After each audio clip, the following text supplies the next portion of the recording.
டெஃபினட்டாக இந்த பதிவு உங்கள் வாழ்க்கையில் நீங்கள் என்ன செய்யணும், அதை எப்படி செய்யணும்,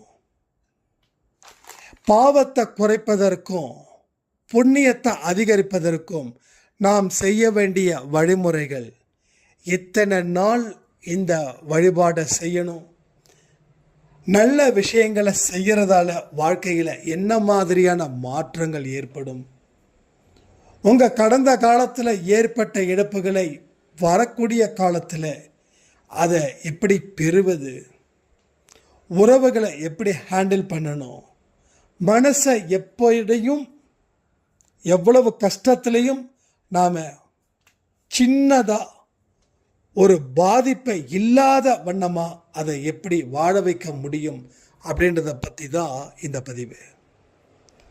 ஸோ கடவுளுடைய கூற்றின்படி உங்கள் வாழ்க்கையில் பெரிய மாற்றத்தை ஏற்படுத்த சாயப்பா தயாராக இருக்கிறாரு. அவருக்கு நிச்சயமாக உங்கள் மேலே மிகுந்த அக்கறையும் அன்பும் உண்டுன்றதை மறக்காதீங்க. பதிவை முழுவதுமாக கேளுங்க. கேட்டு என்ன செய்யணுமோ அதை உடனுக்குடன் செய்யுங்க. இந்த நிமிடத்தில் கூட உங்கள் தலையெழுத்தை அவர் மாற்றி எழுதுவதற்கு சர்வ வல்லமை படைத்தவர் அப்படின்னு உணருங்க. உணர்ந்ததன் அடிப்படையில் இந்த பதிவை கேளுங்க. பல விஷயங்கள் உங்கள் வாழ்க்கையில் மிகப்பெரிய அற்புதத்தை ஏற்படுத்தியே தீரும்.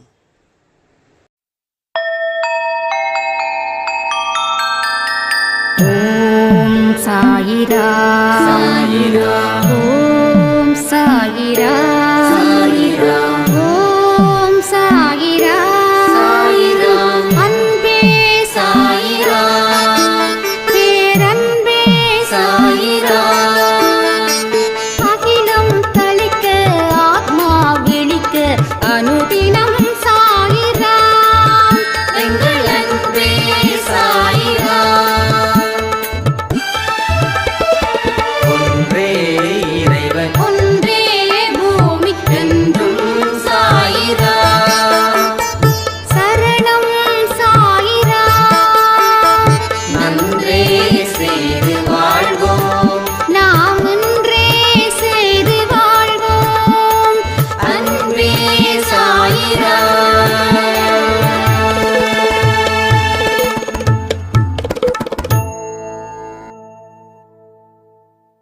சாயிராம். என் உயிரின் உயிரானவர்களே, நல்ல மனதுடன் அவரை நாம தேடும்போது ரொம்ப எளிமையா அவர் நமக்கு காட்சி அளிக்கிறார். கடவுளை நான் தேடின கிடைக்கல அப்படின்னு சொல்றவங்களை பார்த்தா நான் சொல்லக்கூடிய ஒரே ஒரு பதில் இது ஒண்ணுதான். நல்ல மனதுடன் நீங்க அவரை தேடுங்க. நீங்க தேடும் போதே இல்லை தேடணும்னு நினைக்கும் போதே அவர் உங்களுக்கு கிடைப்பார். வாழ்க்கையில் ஏன் இவ்வளவு பெரிய விஷயங்கள் நடந்துகிட்டு இருக்குது? அதில் நமக்கு சிலது மட்டும்தான் உடன்பாடு, பலது உடன்பாடு இல்லை. நான் நினச்சது போல என் வாழ்க்கை நடந்துருச்சுன்னா நான் ஹாப்பியாக இருப்பேன். இது ஒவ்வொருத்தவங்களும் சொல்லக்கூடிய முக்கியமான வார்த்தை. நீங்கள் நினச்சது போல உங்கள் வாழ்க்கை நடந்தால் நீங்கள் சந்தோஷமாக இருப்பீங்களா? அப்போது நீங்கள் நினச்சது போல ஒரு வாழ்க்கையை வாழணுன்ற ஆசை உங்களுக்கு இருக்குதுன்னா அதற்கு உண்டான கஷ்டத்தையும் தியாகத்தையும் நீங்கள் அனுபவிக்கணும்னு கடவுள் கேட்குறாரு. கடவுள் உங்ககிட்ட ஒரு காணிக்கை கேட்குறாரு. என்ன தெரியுமா? நீ எந்த மாதிரியான வாழ்க்கை வேணாலும் வாழ ஆசைப்படு, ஆனால் அதற்கு காணிக்கையா நீ எனக்கு என்ன கொடுக்கணும்னா, நான் உனக்கு எவ்வளவு பெரிய சோதனைகளை கொடுத்தாலும், அதன் மூலமாக வரக்கூடிய துன்பத்தை நான் உனக்கு கொடுத்தாலும், அதை நீ பொறுத்துக்கணும். அந்த மாதிரியான காணிக்கையை நீ எனக்கு கொடுக்கறதுக்கு விருப்பம் இருந்துச்சுன்னா சொல்லு. உன்னுடைய வாழ்க்கையை நீ நினைச்சது போல நான் உனக்கு நடத்தி கொடுப்பேன். இதுதான் நாம் தெரிஞ்சுக்க வேண்டிய ஒரு முக்கியமான பாடம். பட் இதில் நாம் எப்படி எடுத்துக்கிறோமோ அதை பொறுத்து நம்ம வாழ்க்கை மாறுது. அப்போ கஷ்டப்படாம எதுவும் கிடைக்காதுன்னு பெரியவங்க சொல்ல கொஞ்சம் நீங்க யோசிச்சு பாருங்களேன். நான் கஷ்டப்பட மாட்டேன், ஆனால் நான் நினைச்சத வாழ்க்கை நடக்குமா அப்படின்னு கேட்டா கண்டிப்பா இல்லை. ஸோ எந்த மனுஷன் சோதனைக்கு உட்பட்டு அவன் அதை தாங்கி அவன் அதை தாண்டி வருகிறானோ அவனே சாதனை செய்வதற்கு தகுதியானவன். அவனாலேயே தான் சாதனை செய்ய முடியும். நம்ம ஸ்பிரிச்சுவல்ல பாருங்க, காஞ்சி பெரியவர், ரமண மகரிஷி, சுவாமி விவேகானந்தர், எத்தனையோ பெரிய மகான்கள் தீவிரமா கடவுளை தேடினாங்க, கடவுள் கிடைச்சாரு. அப்ப எல்லாருமே கடவுளை வணங்கினாங்க. ஆனா அவங்க என்ன பண்ணாங்க? கடவுளை தேடினாங்க. நாம நினைக்கிறோம், எனக்கு முன்னாடி இருக்கக்கூடிய பிள்ளையார் எனக்கு கடவுள், எனக்கு முன்னாடி இருக்கக்கூடிய ஆஞ்சநேயர் எனக்கு கடவுள், எனக்கு முன்னாடி இருக்கக்கூடிய சிவன் பெருமாள் எனக்கு கடவுள். ஆனா அவங்க கடவுளை தேடினாங்க. தன்னை தேடி அதுல கடவுள் இருப்பதை உணர்ந்து அதன்படி வாழ ஆரம்பிச்சாங்க. இது ஒரு நொடியில இங்க மாற்றத்தை கொடுக்க முடியாது. கிட்டத்தட்ட மில்லியன் நொடி தேவைப்படுது அதை உணருவதற்கே. இன்னும் மில்லியன் நொடி தேவைப்படுறது இருக்கு அதன்படி வாழ்வதற்கே. ஸோ இப்படிப்பட்ட சூழ்நிலையை நம்மால உருவாக்க முடியுமா, முடியாதா? நாம் இங்க நினைக்கிறோம் என்னால இது முடியாதுன்னு. ஆனா முடியும்னு பலர் உறுதிப்படுத்தியிருக்காங்களே, பலர் ப்ரூஃப் பண்ணியிருக்காங்களே. நாம் அவங்கள மாதிரி மகான் ஆகிறோமோ இல்லையோ, அட்லீஸ்ட் அவங்கள கால்வாசி நாம் ஆயிட்டாவே நம்ம துன்பங்கள் எல்லாமே பின்னுக்கு போயிடும். ஏன்னா மனசை ஒருநிலைப்படுத்துறதுன்றது சர்வ சாதாரணமான விஷயம் இல்லை. அது மிகப்பெரிய அளவில். ஸோ ஒரு உறுதியான மனநிலை அவர்கள் பக்கம் நின்னதால அவங்க ஜெயிச்சாங்க. ஆனா நம்மால அந்த உறுதியான ஒரு பலத்தை நாம கொடுக்க முடியல. ஏன்னா நம்ம வாழ்க்கையில இருக்கக்கூடிய பிரச்சனைகளும் ஆசைகளும் அப்படிப்பட்டதா இருக்குது. நம்மளோட ஆசைகள் என்னைக்குமே துன்பத்தை கொடுக்காம இருக்கிறது தான் அந்த ஆசைக்கே ஒரு முன்னுதாரணமா இருக்குது. ஆனா மனுஷன்ல பல பேரோட ஆசை அவனை துன்பத்துக்கு தள்ளுது. அது முன்னுக்கு வராதது போல அது செயல்படுத்துது அவனை. ஒவ்வொரு ஆசையும் ஒவ்வொரு மனுஷனுக்கு பித்து பிடித்தது போல இருக்குது. அவன் எங்க எதை தொடங்கினாலும் கூடவே அவனுக்கு துன்பமும் அவன் கூடவே பயணிக்குது. நீங்க நிறைய விஷயத்தை யோசிச்சு பாருங்க. இந்த ஆசைகள் மூலமா நீங்க துன்பப்பட்டது அதிகமா இல்ல வெற்றி அடைஞ்சது அதிகமான? அப்போ ஒரு விதமான அனுபவம் நமக்குள்ள கடவுள் கொடுத்திருக்கிறாரு. ஆனா அந்த அனுபவத்தை நாம பெருசா எடுத்துக்காம இருக்கிறதால அந்த அனுபவங்கள் திரும்ப திரும்ப புது புது அனுபவங்களா உருவாகி நம்ம வாழ்க்கையில துன்பத்தை தேடி தருகிறது. துன்பம் உங்களை நோக்கி வருதுன்னு நான் சொல்ல மாட்டேங்க. துன்பத்தை நீங்க தேடித்தான் போறீங்க. எதுவுமே உங்களை நோக்கி வரல. நீங்க எதை நோக்கி ஒரு அடி எடுத்து வைக்கிறீங்களோ நீங்க தான் அங்க போய் சேர்றீங்க. ஒன்றும் இல்லை, இப்போ நீங்கள் உங்கள் வீட்டில் உட்காந்துருக்கீங்க, நீங்கள் சாமி கும்பிட கோயிலுக்கு போகணும் அப்படின்னு முடிவு பண்ணால் கோயில் உங்களை தேடி வருதா, இல்லை நீங்கள் கோயிலை தேடி போகிறீங்களா? ஒரு ஆஃபீஸில் ஒர்க் பண்ணுறீங்க, இப்போ நீங்கள் உங்கள் வீட்டில் இருந்து அந்த உங்கள் ஆஃபீஸுக்கு ஒன்றா ட்ராவல் பண்ணக்கூடிய மோட் ஆஃப் ட்ராவல் ஒன்றா பஸ்ஸாக இருக்கும், இல்லை ஆட்டோவாக இருக்கும், இல்லை டூ வீலராக இருக்கும், இல்லை காராக இருக்கும். அப்போ நீங்கள் தேடி போகிறது தானே தவிர அதுவாக தேடி வரல.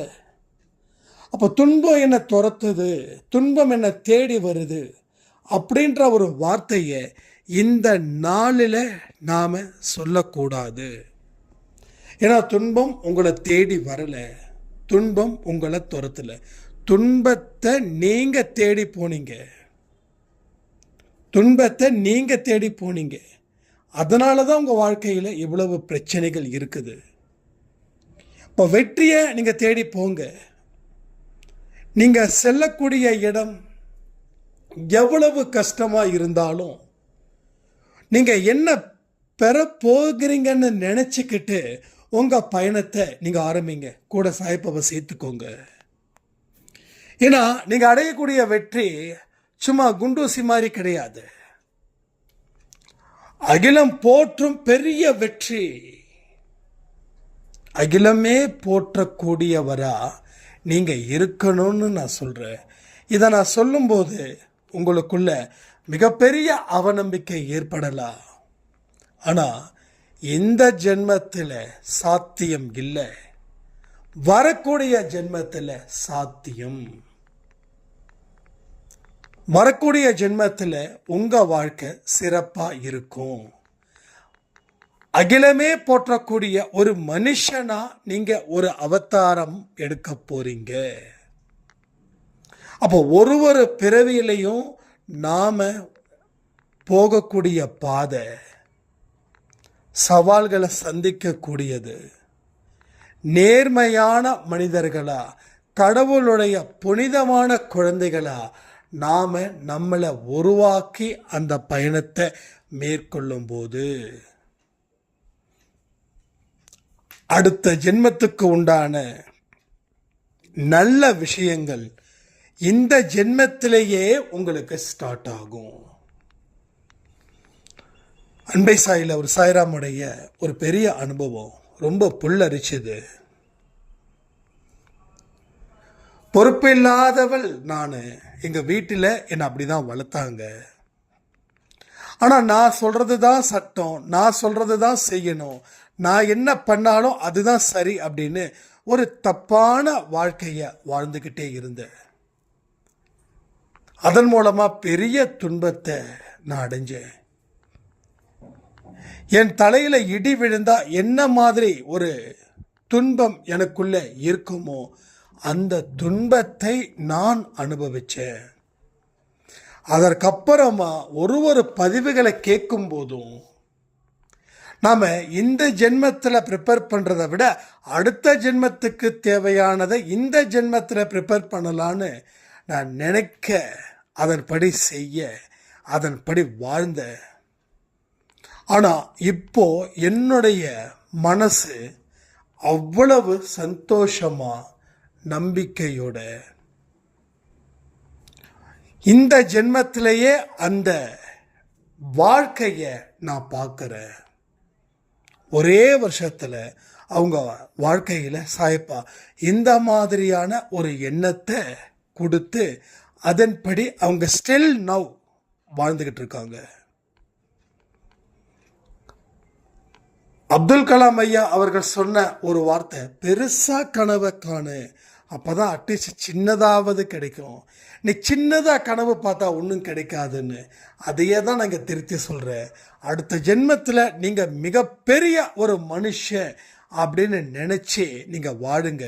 இந்த ஜென்மத்திலேயே அதற்கு உண்டான நற்பலன்களை நீங்கள் அனுபவிப்பீர்கள்.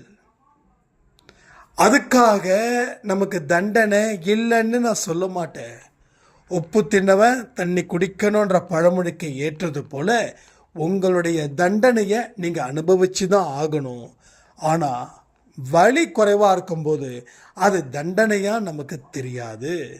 வலி அதிகமாக இருக்கும்போது தான் அது நமக்குள்ள மிகப்பெரிய துன்பத்தை, துயரத்தை அது தரும். அப்போ சாயப்பாவோட குழந்தைகளுக்கு தண்டனை இருக்குது. ஆனால் அந்த தண்டனை அவங்க பாதிக்கும் அளவிற்கு அது ஒரு வலியை ஏற்படுத்தாது. எக்காரணத்து கொண்டும் அது வலியை ஏற்படுத்தாது. அதிலேயே நீங்கள் இருந்து பழகி அதில் இருந்து எந்த தொடர்பையும் துண்டிக்காமல் அதன்படி நீங்கள் வாழ முயற்சி செய்யும்போது உங்களுடைய ஒட்டுமொத்த எஃபர்ட்ஸும் அதனுடைய கண்டினியூஷனில் நீங்கள் வைக்கும்போது உங்களுக்கு எந்த ஜென்மத்திலையும் யாரும் எதுவும் செஞ்சிடவே முடியாது. இது எல்லாம் கடவுளை முழுசாக நம்புகிறவங்களுக்கு தான். சும்மா அரைகுறை நம்பிக்கை வைக்கிறவங்களுக்கு இது பொருந்தாது. ஏன்னா எல்லா மனுஷங்களும் அப்படியே இருக்காங்க. தமிழ்நாட்டில் 8-9 கோடி மக்கள் இருக்காங்க. அந்த 9 கோடி மக்களும் இந்த மாதிரி ஆழமான நம்பிக்கையும் ஒரு அடிப்படை அறிவையும் பெற்றவர்களாக இருக்கிறாங்களா என்ன? கண்டிப்பாக கிடையாதுங்க. டெஃபினட்டாக இல்லை. 8 கோடி மக்கள், 10 கோடின்னு வச்சுக்கோங்களேன். அதில் அதிகபட்சமாக 1 கோடி இருக்கிறத பெரிய விஷயம். அதில் நாமளும் ஒருத்தவங்கன்னா நம்ம கடவுளுக்கு நன்றிகள் செலுத்த வேண்டாமா? அப்போ எல்லா கடவுளுடைய குணாதிசயங்கள் எப்படிப்பட்டதுன்றத இந்த பதிவின் மூலமாகவே நீங்கள் தெரிஞ்சுக்கோங்க. ஸோ அப்பேற்பட்ட ஒரு அற்புதமான, ஒரு அதிசயமான வாழ்க்கையை நீங்கள் வாழ தயாராக இருப்பதற்கு உங்களை நீங்கள் தயார் செய்தால் மட்டும்தான் அது நடக்கும். இல்லை அப்படின்னா உங்களுக்கு இந்த ஜென்மத்தில் நீங்கள் உங்களை தயார் செய்துக்காம இருக்கிறது உங்களுக்கே அது மிகுந்த கஷ்டத்தை கொடுத்துடும். போன ஜென்மத்தில் நாம் தயார் செஞ்சதால தான் இந்த ஜென்மத்தில் அடுத்த ஒரு ஸ்டெப்பில் எடுத்திருக்கோம். இப்போ இந்த ஜென்மத்தில் நாம் தயார் செய்கிறது அடுத்த ஜென்மத்தில் இன்னும் 10 படி மேலே நாம் எடுத்து வைப்போம். அதனுடைய வாழ்க்கையே மிகவும் அற்புதமான, மிகவும் அதிசயமான ஒரு வாழ்க்கையை அது திருப்பி உங்களுக்கு கொடுக்கும். உங்களுடைய ஒவ்வொரு வார்த்தைகளும் உங்கள் மனதில் இருந்து புறப்படும் ஒவ்வொரு எண்ணங்களும் தான் உங்கள் வாழ்க்கையை தீர்மானிக்கக்கூடிய சக்தியாக இருக்குது. அதை வச்சு தான் கடவுளே உங்களுக்கு தீர்ப்பு எழுதுகிறாரு. ஒரு குற்றவாளியோட வாயில இருந்து எந்த மாதிரியான குற்றத்தை அவன் செய்தான் ஒத்துக்கிட்டா ஜட்ஜி அதை வச்சு தீர்ப்பு எழுதுகிறாரு. அதுபோல சாயப்பாவும் தீர்ப்பை எழுதி கொண்டு இருக்கிறார். ஒவ்வொரு நிமிடமும், ஒவ்வொரு நொடியும் அவர் எது மாதிரி தீர்ப்பு எழுதணுன்றத நீங்கள் முடிவு பண்ணிட்டீங்கன்னா அதன் அப்படி ஒரு வாழ்க்கையை நீங்கள் வாழணும். அப்படிப்பட்ட எண்ணங்களை நீங்கள் உருவாக்க வேண்டும். ஸோ அந்த மாதிரி எண்ணங்களை உருவாக்கி வாழும்போது தான் கடவுள் உங்களுக்கு அப்படின்னு ஒரு முக்கியமான தீர்ப்பை எழுதுவார். அப்போது நம்ம மனசில் எந்த மாதிரி எண்ணங்கள், சிந்தனைகள் உதிக்குதுன்றத நீங்கள் ஒரு அரை மணி நேரமோ 1 மணி நேரமோ நேரத்தை ஒதுக்கி நீங்கள் சிந்திச்சு பாருங்கள். நம்ம வாழணுன்ற ஒரு ஐடியாவில் இருந்தோன்னா வாழ்க்கையோட நல்லதையே அதிகமாக நேசிப்போம், அதிகமாக சிந்திப்போம். நம்ம வாழ்க்கை சரியில்லை அப்படின்னு நினைக்கும் போது நாம் சிந்திக்கிறது அத்தனையும் வாழ்க்கையை பின்னுக்கு தள்ளுவது போல, ஒரு எதிர்மறை எண்ணங்களை அடிப்படையாக கொண்டது போல நாம் தீர்மானிப்போம். இதுதான் நம்ம தெரிஞ்சுக்க வேண்டிய மிக முக்கியமான பாடம். அப்போ உங்கள் எண்ணத்தின்படி அவர் தீர்ப்பு எழுதுகிறார், எழுதி கொண்டிருக்கிறார், எழுதுவார். அப்போ இப்போ கூட நமக்கு தப்பிக்க ஒரு வாய்ப்பு நான் இருக்குதுன்னு தான் இங்கே சொல்கிறேன். ஸோ இப்போ அவர் என்ன தீர்ப்பு எழுதணுமோ அதற்கு தகுந்தது போல உங்கள் சிந்தனைகளை கொஞ்சம் தட்டி விடுங்க. என்னைக்குமே முகத்தை சோர்வா வச்சுக்காதீங்க. நடப்பவை அனைத்தும் நன்மைக்கே. இவ்வளவு பெரிய துன்பம் வந்ததால தான் உங்களால் ஞான மார்க்கத்தை ஏற்படுத்தி அதில் நீங்கள் டிராவல் பண்ணுவதற்கு உண்டான ஒரு வழியை கடவுள் காட்டுகிறார். புரியுதா? அப்போ உங்களுக்கு துன்பமே இல்லைன்னா ஞானமே இல்லை. ஞானமே இல்லைன்னா வாழ்க்கையில் தெரிஞ்சிக்க வேண்டிய பாடங்களை நாம் தெரிஞ்சிக்க முடியாமலே போயிடுமே. அப்போ நம்ம கடவுளை நம்புகிறோம். அப்போ நம்பியவர்களாக நாம் இருக்கும்போது, அவர்தான் அப்படின்னு நம்பி இந்த நிமிஷம் வரைக்கும் வாழும்போது, நாம் செய்யக்கூடிய செயல் எப்படிப்பட்டதாக இருக்குதுன்றதை நீங்கள் கொஞ்சம் யோசிச்சு பாருங்க. அப்போது இந்த செயலுடைய இடம் எதுனா எண்ணங்கள். அப்போ அந்த எண்ணங்கள் மூலமாக தான் நீங்கள் செயல்படுறீங்க. ஸ்ட்ரைட்டாக யாராலையும் செயல்பட முடியாது, எந்த மனுஷனாலையும் செயல்பட முடியாது. அப்போ எண்ணங்கள், ஆசைகள், இதன் மூலமாக தான் எண்ணங்கள் ஸ்டார்ட் ஆகுது. எண்ணங்கள் ஸ்டார்ட் ஆகி அது நிறையும் போது அதற்கு உண்டான செயல் திறனை நாம் பார்க்குறோம். அதற்கு உண்டான வழிமுறைகளை நம்ம கடைப்பிடிக்கிறோம், செயல்பாட முடிவு பண்ணுறோம். செயல்பட்டு அதில் இருந்து நாம் வாழ்க்கையை எப்படி வாழ்ந்துக்கிட்டு கொண்டது தான் நிதர்சனமான உண்மை. ஒவ்வொரு நொடி பொழுதும் அற்புதமானவைகள்னு உங்களால் நினைக்க முடியுமா? ஆனால் அதுதான் உண்மை. இந்த நிமிடத்தில் கடவுள் உனக்கு என்ன நினைப்பை கொடுக்குறாரு, எந்த மாதிரி எண்ணத்தை ஏற்படுத்துகிறாரு, இது ஒரு பாட்டுனா இன்னொரு பாட்டு ஒன்று இருக்குது. இந்த நிமிடத்தில் சாத்தான் உனக்கு என்ன விதைக்கிறான்.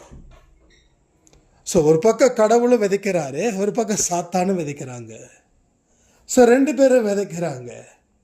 நாம் எதை மெயின்டைன் பண்ணுறோமோ அது வளருது, எதை மெயின்டைன் பண்ணலையோ அது வளரலை. போட்ட விதை எல்லாம் முளைக்குதா? இல்லையே. இங்கே எத்தனையோ பேர் ஃபார்மர்ஸ் இருக்கீங்க. ஸோ நீங்கள் சொல்லுங்கள், போட்ட விதை அத்தனையுமா முளைக்குது? இல்லை. அது போல தான். அப்போ போட்ட அத்தனை விதையும் முளைக்கலை, மெயின்டைன் பண்ணலை. கடவுள் போட்டதை சொல்கிறேன், மெயின்டைன் பண்ணலை. மெயின்டைன் பண்ணலைன்னா ஒரு விதை கூட விதைக்காது.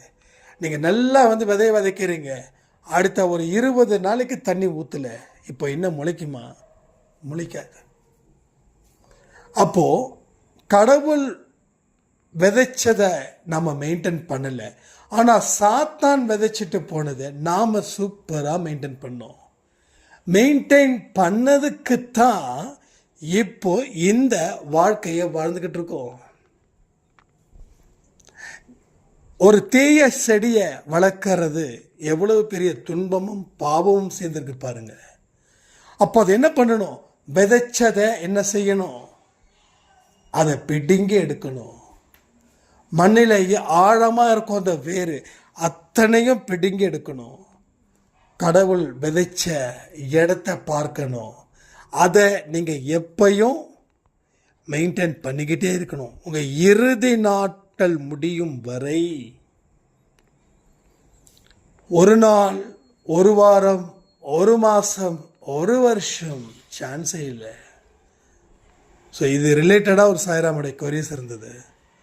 2 வருஷம் நான் தீவிரமாக சாயப்பாக்கிட்ட வழிபாடு செய்த, எல்லாமே நல்லது நடந்தது. ஆனால் 6 மாதமாக நான் கடவுள் பக்கமே திரும்பலை.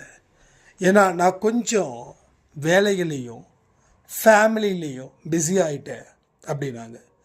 நான் அதுக்கு திருப்பி ஒரு வார்த்தை சொன்னேன், ஏன் மெயின்டைன் பண்ணலை, சாரி ஏன் நீங்கள் தொடர்ந்து செய்யலைன்னும் போது அவங்க ஒரு பதில் சொன்னாங்க.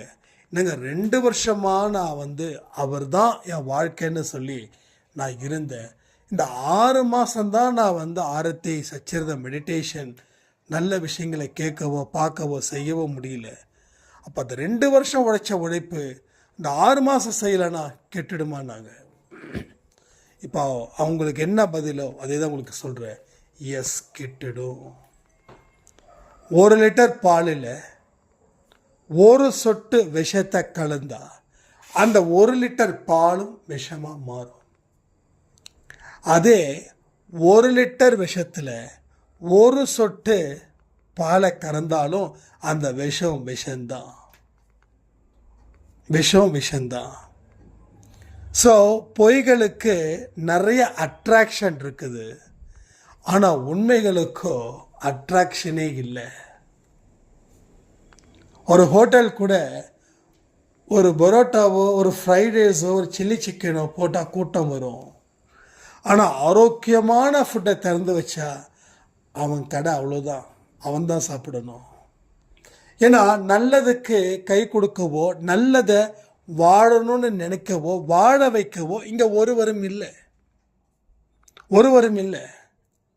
அப்போ பொய்யுக்கும் பித்தலாட்டத்துக்கும் போலிக்கும் தான் இங்கே மதிப்பு. ஸோ இந்த மதிப்பு தொடர்ந்து நிற்குதா? இல்லையே. இந்த மதிப்பு தொடர்ந்து நிற்கலை. ஏன் நிற்கலைன்னா அது உண்மை இல்லை. உண்மையாக இருக்கிறது தொடர்ந்து நிற்கும், பொய்யாக இருக்கிறது அதுக்குன்னு ஒரு நாளோ டைமோ இருக்குது. அது வரைக்கும் தான் அது இருக்குமே தவிர அதை தாண்டி அது செயல்படாது. என்னதான் கவரிங் நகை பளபளன்னு இருந்தாலும் 1000 ரூபாய்க்கு வாங்கினாலும் அதாவது தங்கத்தை விட அதிகமாக ஜொலித்தாலும் அந்த ஜொலிக்கிறதுக்குன்னு இருக்கக்கூடிய காலமும் நேரம் வரைக்கும் தான் அது அந்த வேலை பார்க்கும். ஆனால் உண்மையான நகை, அதாவது சுத்த தங்கம் 20 வருஷத்துக்கு முன்னாடி 30 வருஷத்துக்கு முன்னாடி இல்லை அதுக்கு முன்னாடியோ தாத்தா பாட்டி காலத்தில் இருந்தோ இன்னைக்கு வரைக்கும் இருந்துச்சுன்னா அது சுத்தமாக இருக்கும், அது மங்காது, எதுவும் ஆகாது. தேவைன்னா பாலிஷ் பண்ணிக்கலாம். அப்போ அதே போல தான் போலி மின்னும், உண்மை மங்களாக தான் இருக்கும், பெருசாக அட்ராக்ட் பண்ணாது. அதே போல தான் உண்மையான மனிதர்கள் அட்ராக்டாக இருக்க மாட்டாங்க, போலியான மனிதர்கள் அட்ராக்டிவாக இருப்பாங்க. இது நம்ம ப்ராக்டிக்கல் லைஃப்பில் நம்ம நிச்சயமாக பார்க்க முடியும். அப்போ உண்மைக்கும் போலிக்கும் இருக்கக்கூடிய வித்தியாசத்தை நீங்கள் உணரணும், அதனுடைய தன்மைகளையும் நீங்கள் உணர வேண்டும். அப்போ உணர ஆரம்பிக்கும் போது தான் உங்கள் வாழ்க்கையில் நடக்கக்கூடிய அத்தனை விஷயத்தையும் உங்களால் சரி பண்ண முடியும், அதை உங்களுக்குள் கட்டுப்படுத்த முடியும். நீங்கள் ஒரு கண்ட்ரோலான வாழ்க்கையை நீங்கள் வாழவே முடியும். ஸோ இதை எல்லாவற்றையும் உறுதிப்படுத்தி கொண்டு உங்கள் வாழ்க்கையை வாழ முயற்சி செய்யுங்கள்.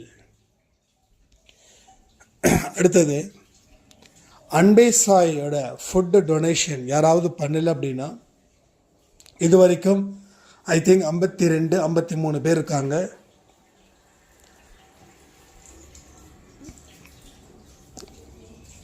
உங்களுடைய மனசை கடவுள் பார்க்குறாரு, அதில் தான் அவர் மார்க்கும் கொடுக்குறாரு. அதனால் உரிய நேரத்தில் இந்த மாதம் முடியறதுக்குள்ளே இந்த மாதத்துக்கு உண்டான ஃபுட்டு யாருக்காவது சாப்பாடு வாங்கி கொடுங்க, பிஸ்கட் வாங்கி கொடுங்க, இல்லை ட்ரெஸ்ஸஸ் வாங்கி கொடுங்க, இல்லை முதியவர்களுக்கு என்ன தேவைகளோ அதை நிச்சயமாக செய்யணும்னு நம்ம அன்பே சாயில் தொடர்ந்து சொல்லிக்கிட்டு இருக்கோம். அதனால் மறக்காமல் இதை அலட்சியப்படுத்தாமல் செய்யுங்க. எத்தனையோ பேர் ஃபுட் டொனேட் பண்ணக்கூடிய அத்தனை பேருக்கும் சாயப்பா ஒரு நல்ல ஒரு வாழ்க்கையை பலப்படுத்தியிருக்காரு. அது எல்லாருக்கும் தேவை அப்படின்ற ஒரு விஷயத்துக்காக தான் நான் சொல்கிறேன். ஸோ வாழ்க்கையில் எல்லாரும் ஜெயிக்கணும்னு சொல்லி இந்த பதிவை நான் முடிக்கிறேன். ஜெய் சாய்ரா.